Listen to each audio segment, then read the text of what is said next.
Hey everybody, Snake Doc here again. Welcome back to the channel. I hope everybody had a good Merry Christmas or a Happy Hanukkah or whatever you may celebrate or not celebrate. I hope you had a good time during the holiday season here. Coming up on New Year's, so we're looking to get 2020 over with and move into 2021. So I thought I would close out this year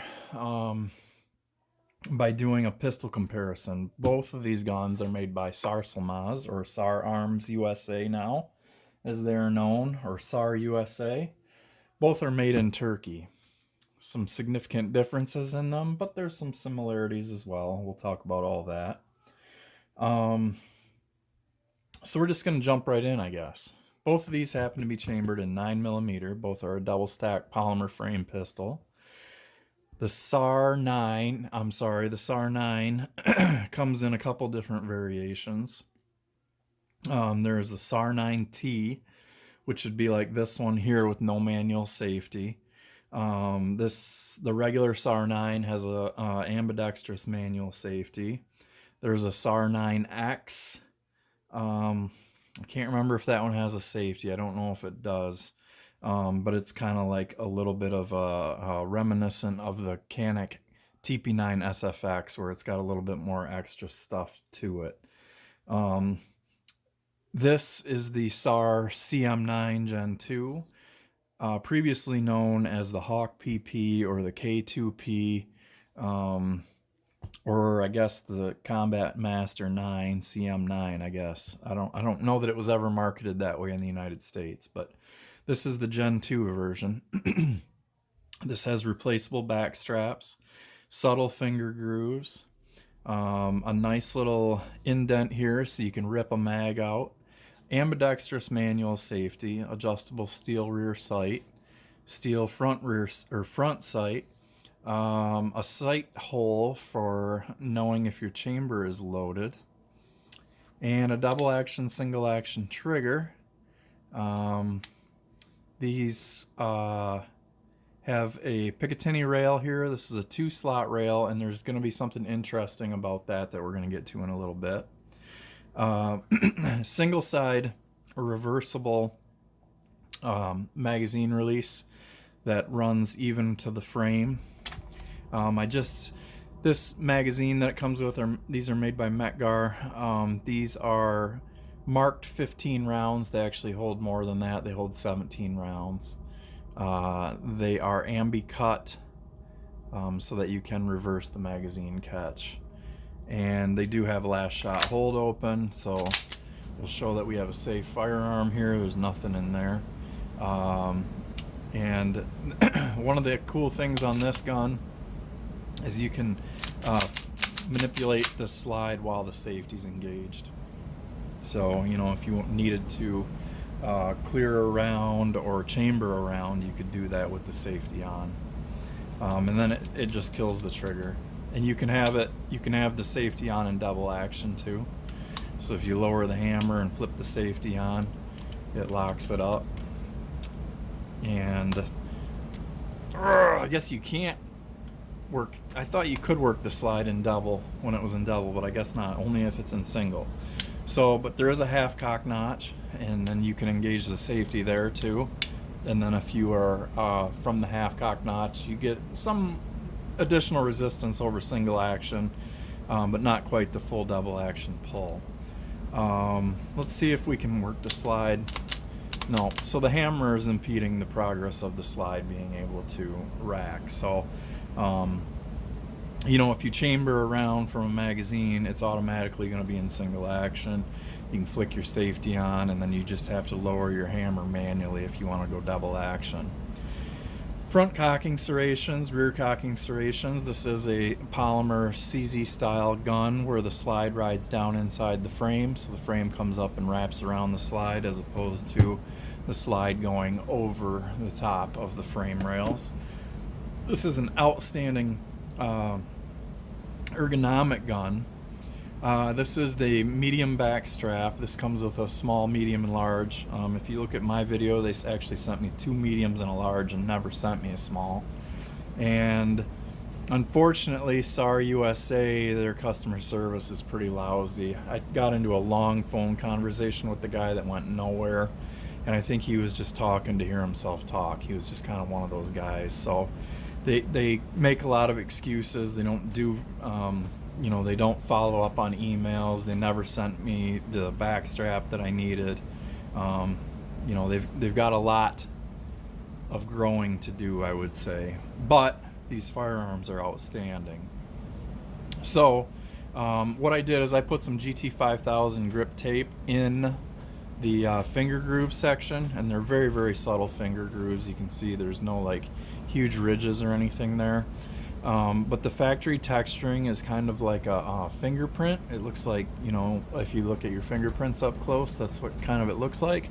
And so then I stippled along their design, and I just lightly stippled the back strap, and both of those gave me tremendous enhancement of grip. I also blacked out my rear sight dots and used fluorescent orange in my front sight dot. This normally has white dots, and they may or may not glow in the dark if you charge them with a light. I'm not sure.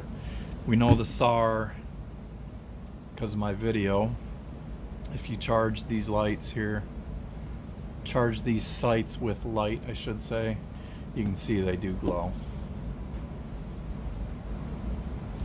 They don't glow for a real long time, but it's just a nice feature. Now on mine, I happen to have switched it out for a fiber optic front sight, so obviously I can't show you that, but I've showed you in the video when I had the regular sights on it, that it was able to be done. Back to this one real quick before we move to the Sar9. From the factory, I will say that the trigger is a little gritty and sketchy. It's usable for sure, and you could work your way through it with lots and lots of rounds, but ammo's kind of scarce right now. And I like tearing guns apart and seeing how they work, so I did a trigger job on this gun, and it made a tremendous difference. This is by far my best double action, single action trigger of any pistol that I own currently, including my Beretta 92X. This is just a phenomenal single action trigger that is super nice, and we'll kick the safety off. I guess I'll show you guys here. So it's just sweet. And then let's pop that mag out. Reset is nice. Right there is your reset, and it happens a lot faster when you're shooting. And it's audible, and you can definitely feel it. And then you're right back there and it snaps. Double action is way nicer now too. I didn't do any spring changes or anything like that. All I did was just polished up the surfaces like anybody would do. If you look at, there's some tutorials out there for EAA Witness.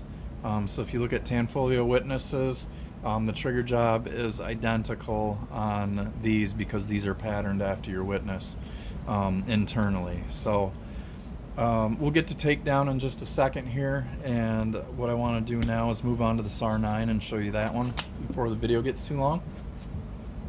So what you have here is basically an HK-VP9 lower, where interchangeable side panels, interchangeable back straps. You can mix and match and make any combination you want. I still am running the factory mediums and medium, and it's just an excellent ergonomic fit, so I didn't play around with that at all. If you would like to go to the 9 Tactical and lose your ambidextrous safety, please get in touch with me on my About page, or message me in the comments, because I have produced these pins here. I've made these had these machined, and I can either sell them to you raw like this, or I can polish them, or I can cold blue them, which this is just cold blue. So if you're looking to do that to yours and ditch the manual safety, you can definitely get in touch with me, and I can get you some of these, get you 1 or 2 or however many of those you need coming for a very reasonable price.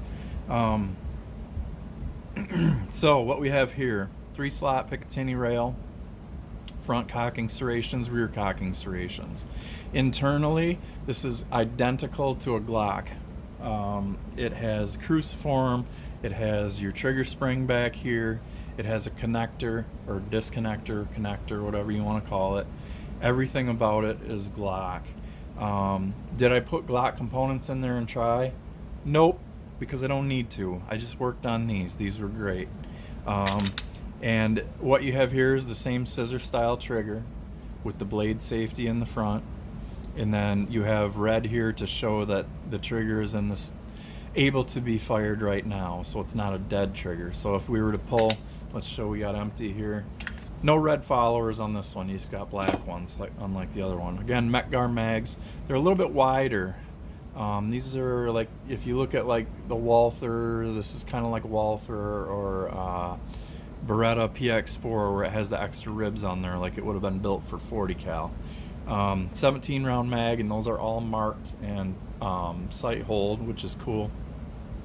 But getting to the trigger, so if it was fired, there you go, the red goes away, there's just a hair of it showing right there, and then the trigger's dead. So there is no double action or restrike capability on this.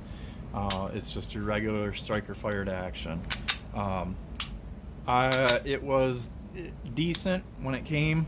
It definitely benefits from the 25-cent trigger job that you can do to a Glock.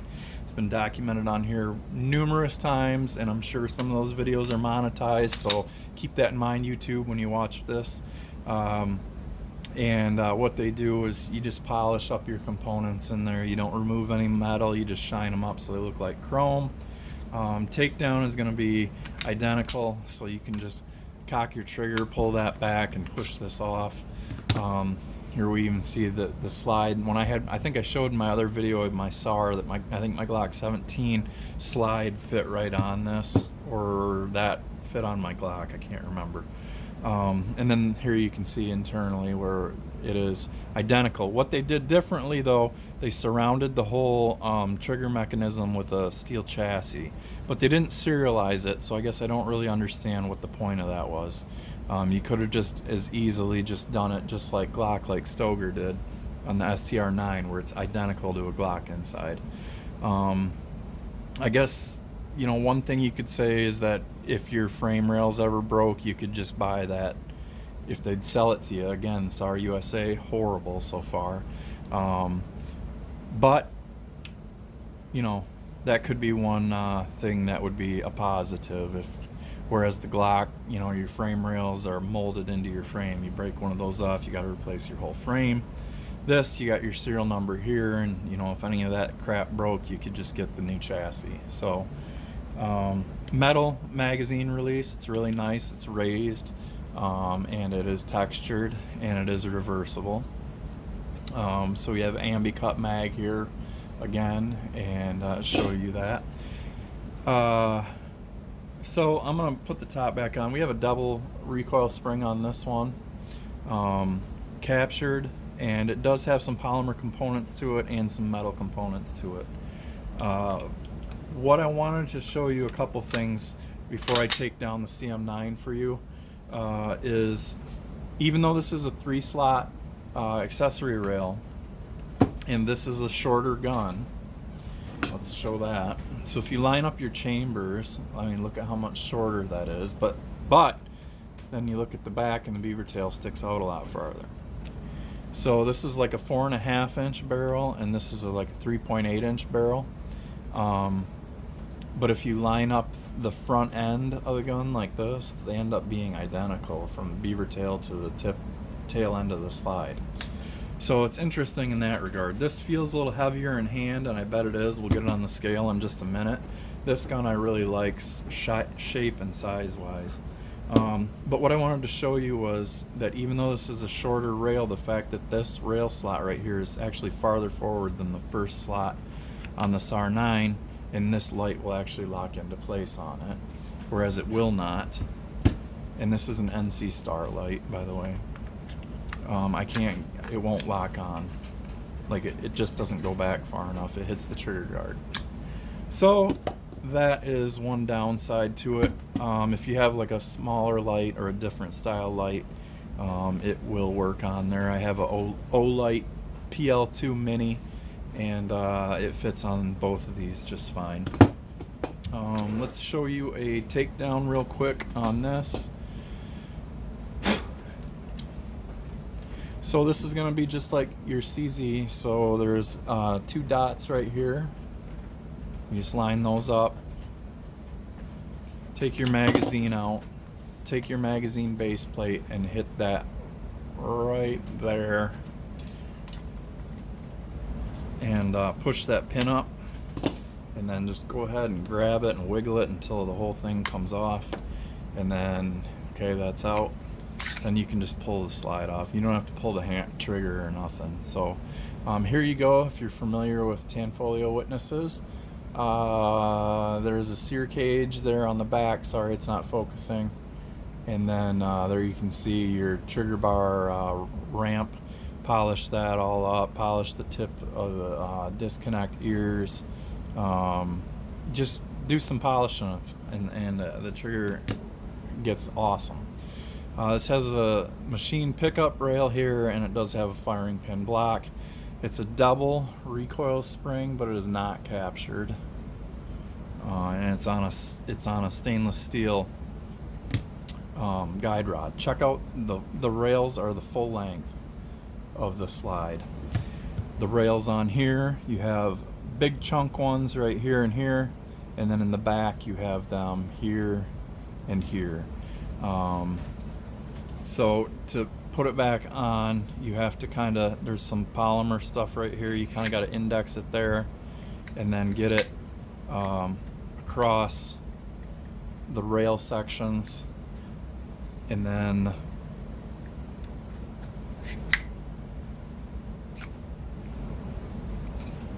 sorry, I'm not sure why that hung up.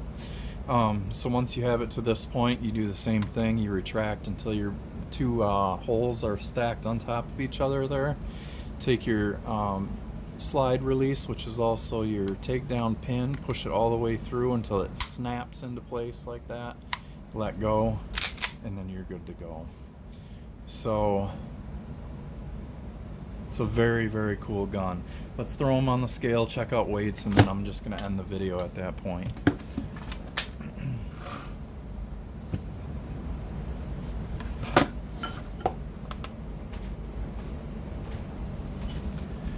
Unloaded 17 round magazine, 27.80 ounces.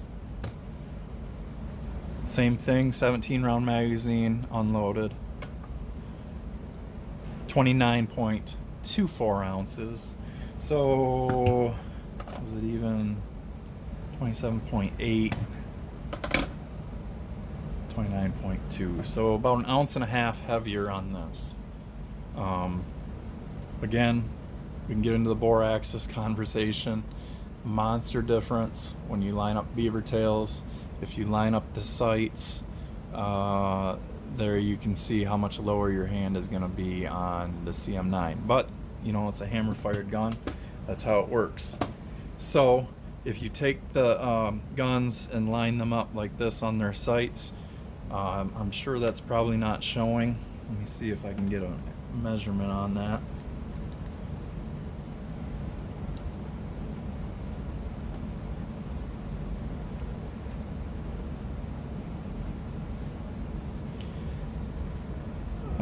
Looks like about 0.3 of an inch taller on the CM9 because the taller slide and the fact that it's a hammer fire gun.